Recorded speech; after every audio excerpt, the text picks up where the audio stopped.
कहानी की शुरुआत 400 साल पहले म्यूल ग्रह से होती है, जो एक शांत और ठंडा माहौल का होता है। वहाँ के लोग, जिसे सफेद मानव कहा जाता है, वह अपने जीवन यापन के लिए समुद्र से मोतियों को इकट्ठा करते हैं और उसे एक साथ रखते हैं। वहाँ के राजा उन सभी मोतियों में से एक खास मोती को चुनकर निकालते हैं और कहते हैं कि जिस प्रकृति ने उसे यह दिया है, उसे वह एक खास मोती को वापस करते हैं और उस मोती को राजकुमारी लियू को देने बोलती है, क्योंकि उसके पास एक ऐसा छोटा जानवर होता है, अगर उसे कोई एक चीज खिला दिया जाए तो वह उसे एक से अधिक में बदल देता है।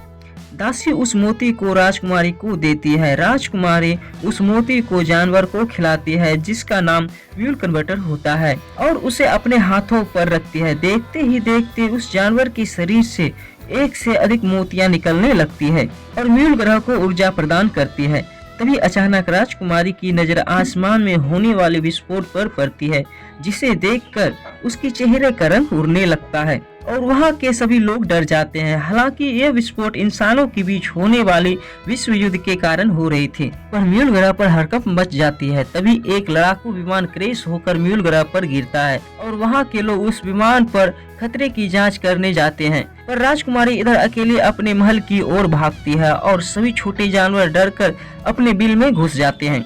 इधर सभी लोग क्रैश हुए जहाज पर जाकर देखते हैं कि इसके अंदर कोई खतरा तो नहीं है। इधर जब राजकुमारी अपने महल के पास पहुंचती है तो उसे वहां कोई भी नहीं मिलता है। तभी म्यूल ग्रह पर एक बहुत बड़ा विमान क्रैश होता है, जिससे पूरा म्यूल ग्रह तबाह होने वाली थी।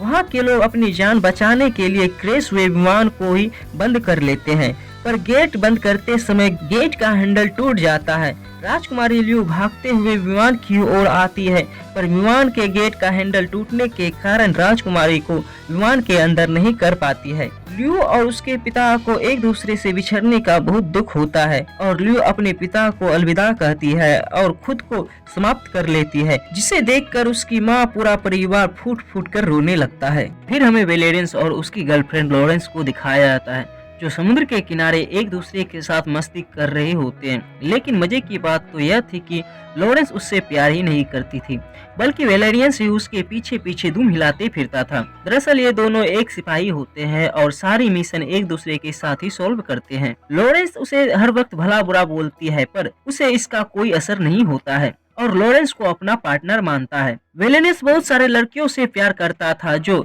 लॉरेंस को पसंद नहीं था, इसलिए वह वेलेरियंस से दूर भागती थी। वेलेरियंस अपने शिप, जिसका नाम एलेक्स होता है, उस पर बैठकर अपना ब्रांड चार्ट चेक करने को बोलता है, क्योंकि उसे लगा कि उसने बीच पर एक अजीब सा सपना देखा था। ब्रांड चार्ट चेक करने के बाद पता चला कि उसके सपने सपने नहीं थे, बल्कि वह सारे दृश्य उसे कोई भेज रहा था, पर यह पता नहीं चला कि कहां से आ रही है। तभी उसे मिनिस्टर का कॉल आता है और उसे एक और मिशन देता है, जो कन्वर्टर को बरामद करना था और अल्फा से खुफिया ऑपरेशन के लिए जाना था, क्योंकि कन्वर्टर अपने नस्ल का आखिरी प्राणी बचा था। केरियन के लोग यान को चेक करते हैं और उसे नीचे उतरने देते हैं। केरियन के लोग दोनों को देखकर चौंक जाते हैं, क्योंकि दोनों ने मिशन पर जाने के लिए टूरिस्ट वाले कपड़े पहनकर आए थे। केरियन के सिपाही उसे मिशन के बारे में बताता है तो दोनों की हवा टाइट हो जाती है। वेलेरियंस कभी सुधरने वालों में से नहीं था। उसके पास एक खतरनाक मिशन सौंपा गया था। उसे कंप्लीट करने के बजाय वह अपने प्यार का इजहार करता है, पर उसका दिल रखने के लिए लॉरेंस उसे एक पप्पी देकर मिशन पर जाने को बोलती है। दरअसल वेलेरियंस को बिग मार्केट के अंदर अपना मिशन कंप्लीट करना था, जो एक बहुत बड़ा मार्केट था। वहाँ पर तहजीज नाम का एक आदमी था, जो वहाँ का गाइड था। वह सबको बताता है कि बिग मार्केट एक दूसरे आयाम में है, जहाँ पर किसी भी चीज को देखने के लिए वहाँ के हेलमेट को पहनना होगा और किसी भी चीज को छूने के लिए ग्लव्स को पहनना होगा। बिग मार्केट में करीब 10 लाख से ज्यादा दुकानें थी और वहाँ पर जाने आने के लिए सिर्फ 1 घंटा था। हेलमेट को पहनकर उसे ऑन करने के बाद सभी वहाँ की खूबसूरती को देखकर हैरान हो जाते हैं। जहाँ दिखता तो कुछ नहीं है, पर बिकता बहुत कुछ है। इधर लॉरेंस वहाँ के एक गार्ड को अपने कंट्रोल में करती है और फिर अपने सिपाही को उसे कंट्रोल करने के लिए देती है। लॉरेंस बिग मॉल के दीवारों को तोड़कर अंदर चली जाती है। इधर वेलेरियंस भी साजन से मिलकर अपने लिए हथियार ले लेता है। साजन उसे हथियार के बारे में समझाता है, फिर उसे एक दूसरे यंत्र से इंडिविजुअल कर देता है ताकि बिग मार्केट में उसे कोई देख ना सके। इधर म्यूल ग्रह के लोग भी कन्वर्टर को लेने बिग मार्केट के मालिक के पास आया था, लेकिन सूर्य ने जैसे ही कन्वर्टर को छूने की कोशिश की, मोटे गेंडे ने उसे रोक दिया और उससे उसकी कीमत मांगने लगा। तभी सूर्य ने अपने ग्रह का बेशकीमती मोती उसके सामने रख देता है, जिसे देखकर मार्केट के मालिक के मन में लालच आ जाता है और उसने सूर्य को कन्वर्टर देने से मना कर देता है और अपने हथियार सूर्य पर तान देता है। तभी वहाँ वेलेरियंस आ जाता है और मार्केट के मालिक पर अपना हथियार तान देता है, पर वह न दिखने के कारण उस पर कोई हमला भी नहीं कर सकता था। लॉरेंस बॉक्स लेकर आती है और उसमें कन्वर्टर को लेकर चली जाती है। इधर वेलेरियंस ने सूर्य द्वारा दी गई कीमती मोती को भी अपने साथ ले लेता है। वेलेरियंस जैसे ही वहां से निकलना चाहा, गेंडे के पालतू जानवर ने